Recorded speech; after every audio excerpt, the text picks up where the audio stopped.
안녕하십니까. 황태순TV의 황태순입니다. 오늘 2020년 1월 14일 화요일입니다. 오늘 오전 10시 문재인 대통령은 1시간 한 47분에 걸쳐서 22명의 기자와 일문일답을 나누는 신년 기자회견했습니다만은 내용은 거의 아무것도 없었습니다. 물론 잠시 후에 몇 가지 짚어드리겠습니다만은 그것보다도 제가 이제 관심을 갖는 것은 전 다음, 네이버보단 다음을 주로 쓰고 있습니다만은 다음에 오늘 한 오전 10시 언저리에 검색순위 1위는 윤건영 전 국정상황실장이었고 문재인 대통령 기자회견은 7등이었습니다. 마침 제가 어제 집에 돌아가는 무렵에 버스를 탔는데 버스에 보니까 버스 운전기사가 보니까 조금 좌파인 것 같아요. 아주 큰 소리로 보면 그 버스 안에 라디오 스피커를 크게 틀어놨더라고요. 교통방송입니다. 박원순의 어떻게 보면 박원순 방송이죠. 거기에 보면 아닌 밤중에 주진우라는 게 있습니다. 아시죠, 여러분? 김어준, 지진우, 김용민, 정봉주, 이른바 과거 낙곰수 4인방의 한 사람인 주진우 기자가 지금 보면 어느 순간에 음악 방송을 한다는 미명하에 저녁 8시 반부터 8시 55분까지인가 58분까지 한 30분간에 걸쳐서 음악을 들려주는 프로인데 마침 보니까 그거 갖다가 저 운전기사 소리를 크게 틀어놨더라고요. 근데 거기 출연자가 바로 누구냐? 윤건영이에요. 무려 전 듣기 싫어 참 짜증이 날 정도인데 운전기사는 희낙낙하는 가운데 켜놨더라고요. 28분을 윤건영이 나와서 갔다가 자기 청와대 다음에 또 노래를 한 곡조 부르는 가운데 제가 술을 먹어야 노래를 잘합니다.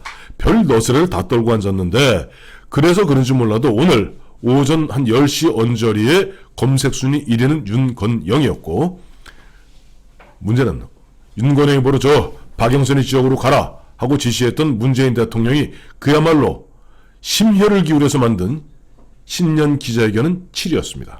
그래서 오늘 여기서 황태순TV 끝날까 하다가 그래도 또 내일 모레면 또 내일이죠. 내일 1월 15일 청와대 대변인을 떠나는 고민정의 마지막 작품이라고 만든 것이 이 신년 기자회견이니 22명의 기자가 무슨 얘기했는지 짧게 한번 설명드려보도록 하겠습니다.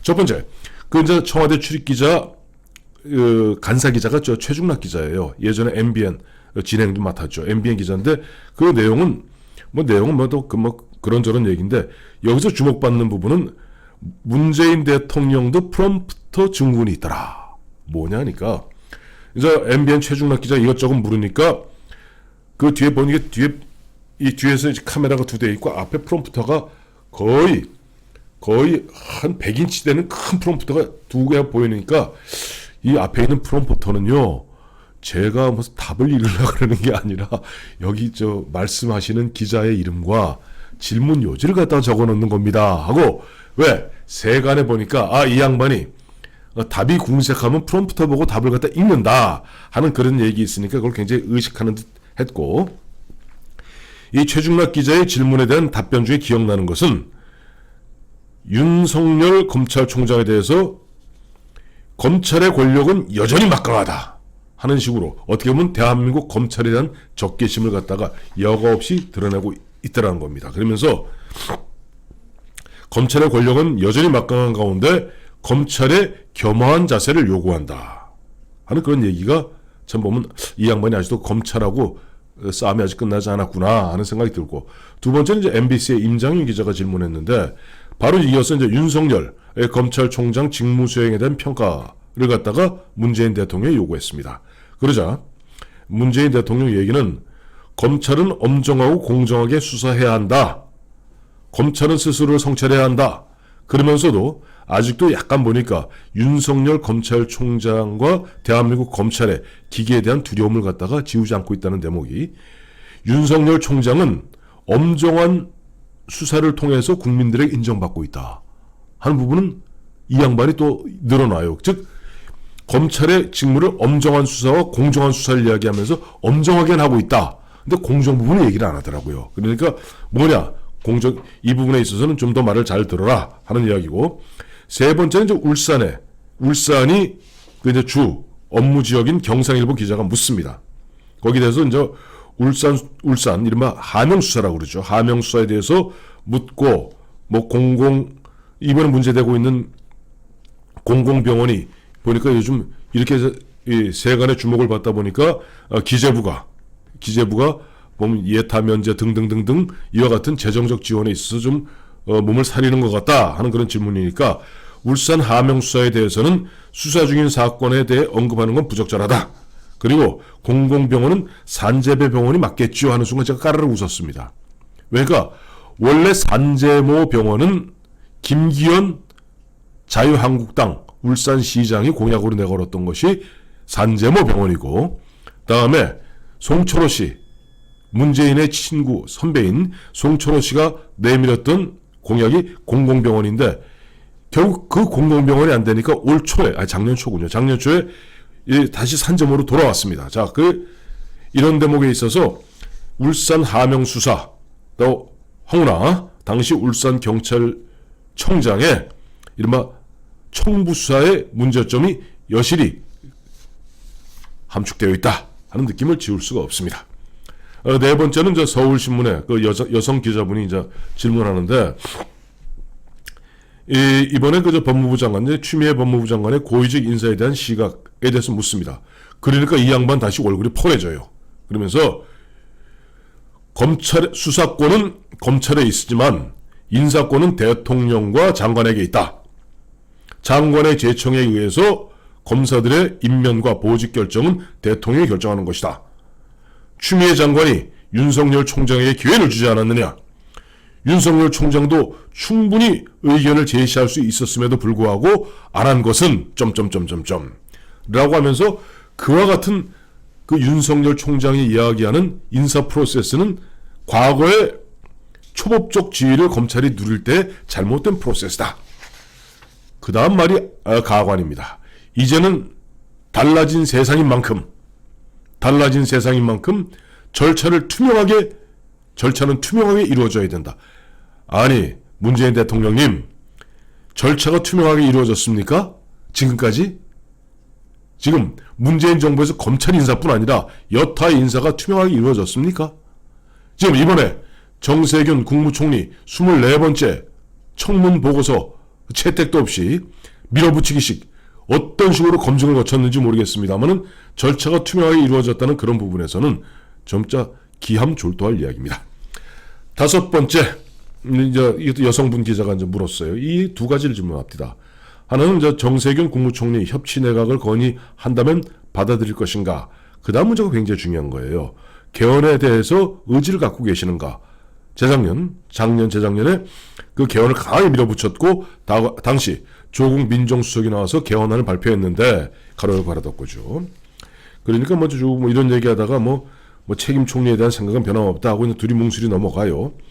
그리고 이제 여섯 번째, 이게 이제 오늘 하이라이트 중에 하이라이트입니다. 불교방송 BBS의 박준상 기자가 조국 전 장관에 대한 평가와 임명 강행에 대한 배경에 대해서 묻습니다. 여기에 보니까 처연한 얼굴의 문재인 대통령, 조국 전 장관이 지금까지 겪은 고초만으로도 마음에 큰 빚을 졌다. 다시 한번 읽어드릴게요. 조국이 지금까지 겪은 고초만으로도 마음에 큰 빚을 졌다. 국민 여러분께 부탁드린다. 왜 국론 분열, 이 조국 사태로 말미암아 국론 분열이 된 건 송구하지만은 이제는 조국을 좀 놔주라. 참 알뜰살뜰하게도 챙깁니다. 일곱 번째, 아시아투데이 기자가 묻습니다. 다시 개헌, 앞서 대답을 안 했으니까 개헌에 대한 시각을 물으니까 이 대목에서 다시 대통령이 추진 동력을 갖기는 어렵다. 국회에서 개헌, 그러니까 이번 4.15 총선 결과 이후에 국회에서 새로운 21대 국회가 구성된다면 개헌의 동력을 찾아야 될 것 아니냐 하는 이야기를 들으면서 저는 이런 생각을 갖게 됐어요. 더 이상 개헌할 필요가 없습니다. 문재인 대통령과 지금 좌파들은 개헌할 필요가 없습니다. 왜? 현지 헌법으로도 완벽하게 좀 권력을 장악했고, 이제 90일 남은 총선에서 입법 권력만 장악하면 입법, 사법, 행정, 언론, 문화 모든 것을 장악하는 판에 굳이 개헌을 갖다 함으로써 자기의 전선을 흩을 필요가 없겠죠. 그렇기 때문에 개헌에 대해서는 이젠 입도 뻥긋 안 할 것이다. 8번째 뉴스핀 기자가 묻습니다. 어떤 소명을 느끼십니까? 촛불 정신이 소명입니다. 그러면서 또 야당을 또 이제 지청구하기 시작합니다. 말로는 민생 경제 어렵다고 하면서 정부가 안 되기를 바라는 이런 식으로 보면은 문재인 대통령의 지금 야당에 대한 시각이 어떠한 줄을 알 수가 있습니다. 이러면서 이제 보면 고민정에 이쯤 되니까 이 벌써 원래 90분 예정되어 있던 부분 중에 45분이 흘렀어요. 그러니까 절반이 흐른 거죠. 그러니까 좌불 안서가던 고민정 대변인이 이제 빨리 넘어가서 이제 민생 대책으로 넘어가서 9번째 이제 OBS 기자가 부동산 안정화 대책에 대해서 물으니까 부동산만큼은 내가 확실하게 잡겠다. 그러면서 또 언론 탓을 합니다. 우리 정부에서 어떤 정책을 발표하더라도 좀 된다고 써달라. 자꾸만 저 보면 언론에서 비평하니까 국민들이 믿지 않는 것 아니냐 하는 식으로 언론 탓을 하고 있습니다. 10번째 이제 광주 무등일보 기자가 공공기관의 지방 이전 추가로 더 할 생각은 없느냐. 그 대목에서는 이제 보면 현재 2단계 국가균형 발전 사업을 추진하고 있는데 뭐 점점점점 별 내용 없고 11번째 이제 보면 이게 또 보면 오늘 기자회견의 또 앞건입니다. 보니까 BBS 기자들이 좀 뭐랄까 좀 특종을 잘 하시는 것 같아. BBS의 여기자분이 물어서 대통령께서는 임기 후에 어떤 대통령으로 남기를 원하십니까? 했더니 대통령 이후는 생각하고 싶지 않습니다. 대통령으로 끝나고 싶습니다. 임기 후에는 잊혀진 사람으로 남고 싶습니다. 그러니 뭐 우리 앞서 기자가 얘기한 대로 우리 역대 대통령이 좋지 않은 모습을 보였는데 좋지 않은 모습은 없을 것입니다. 이럴 때 제가 드리고 싶은 말씀이 있어요. 문재인 대통령님, 누구 마음대로 잊혀질 권리를 갖다가 찾습니까? 현재까지 3년 가까이 그야말로 나라를 이 지경을 만들어 놓고 이제 5년 임기 맞추고 잊혀진 사람으로 남고 싶다고요? 대통령으로 끝나고 싶다고요? 좋지 않은 모습은 없을 거라고요? 두고 보십시다. 12번째 머니투데이 기자가 이제 뭐 거시경제에 대한 뭐 계획은 뭐냐 그랬더니 뭐 부정적 경제 지표는 감소하고 긍정적 지표는 증가하고 있다 하는 하나만 한 이야기였고 13번째 KBS도 여성 기자가 물어봤어요. 이것도 굉장히 보면 좀 콕 아픈 부분입니다. 청와대 출신의 윤종원 이번에 기업은행장 이 부분이 낙하산 인사 아니냐. 그래서 지금 노조에서 강하게 반발하고 있는 것 아니냐. 그랬더니 여기서는 또 정색을 하면서 아니 다른 은행과 달리 기업은행은 정부가 국책은행으로서 정부가 인사권을 갖고 있기 때문에 당연한 것이다 얘기했습니다. 즉 이제는 뻔뻔하게 낙하산 인사를 갖다가 오히려 보면 당연한 듯이 이야기하고 있는 그야말로 참 월급 두터운 모습을 보았습니다. 그다음 14번째 강원도민일보 기자가 보면 인구 절벽 얘기했는데 뭐 이거는 뭐 또 그냥 뭐 덕담 이야기 비슷한 거였고요. 이러면서 11시 10분에 보면 일단은 내신 기자들과의 이야기는 뭐 끝나갔습니다. 그 다음에 이제 보면 외신 기자 쪽으로 넘어가서 CNN 지국장이 물었고 이제 이 대목에서 뭐 우리가 늘 황태순 TV에서 얘기했던 그 바 그대로입니다. 미북 간에는 현재 교착 상태다. 바람직하지 않다. 남북 간에 할 수 있는 일은 해야 한다. 라는 얘기를 거듭 강조하고 있습니다. 16번째 로이터 통신 기자가 얘기했는데 이건 이제 흔히 생션, 그러니까 대북 제재 이 부분에 대해서 대북 제재 이거 북한의 입장을 또 대변하더군요. 북한의 대북 제재 상응 조치가 뭐 북미 대화의 과제가 되어야 되는 것 아니냐 하는 이야기. 17번째 이제 홍콩인데 이 홍콩 뭐 어느 신문인지 모르겠어요. 이 대목에서 이제 한중 관계에 대한 구상, 그다음에 한반도 비핵화, 즉 북한 비핵화의 중국의 역할에 대한 평가 이걸 물으니까 굉장히 시간을 갖다 길게 할애하면서 미국 사람들이 되면 상당히 불쾌할 이야기. 1대1로와 문재인 정부의 신남방, 신북방의 접점을 찾겠다. 그 다음에 이 한반도 비핵화의 중국의 역할에 감사하고 향후 중국의 역할을 기대한다 하는 뭐 이야기. 18번째 이제 MBC 그 여성 기자가 얘기했는데 이 대목에서 굉장히 요거 잘하면 요거 한 건 크게 특종 터지겠다 싶었는데 질문 내용이 이겁니다. 2년 전 2018년 평창 올림픽 때하고 상황이 완전히 180도 달라지지 않았느냐. 그렇다면 군사훈련의 재개라든가 미국이 요구하고 있는 MD 체제, 미사일 방어 체제의 그 필요성이 증가되는 가운데 만약 그쪽에서 협의하자고 들어온다면 어떡할래? 라고 물었더니 뭐 한미동맹은 어느 때보다 뭐 경고합니다. 라고 하면서 구체적 사안에 대한 답변은 부적절하다고 생각합니다. 하면서 쏙 빠져나가더라고요. 19번째 이제 그동안 기다려서 교토 통신 기자가 보니까 이제 우리 이제 강제징용 문제 또 보면은 수출 규제 문제, 도쿄 올림픽의 참석 문제에 대해서 물었고 여기에서 문재인 대통령은 또 일본하고는 아직까지는 뭔가 틀 생각은 없는 것 같아요. 피해자의 동의 없이는 문제 해결 안 된다. 이건 위안부 때하고 같다. 그리고 오히려 일본의 으름장을 놓더라고요. 좀 우리가 압류되고 있는 그 자산, 일본 기업의 국내 자산 현금화 머지않았다. 빨리 서두르자. 그리고 이번 도쿄 올림픽에는 지난 2018년 평창 올림픽에는 아베가 참석했으나 했다. 근데 이번 7월에 있는 도쿄 올림픽에는 본인이 가겠다는 얘기는 아닌 것 같고 본인을 포함해서 우리 측 고위급이 참석할 예정에 있다.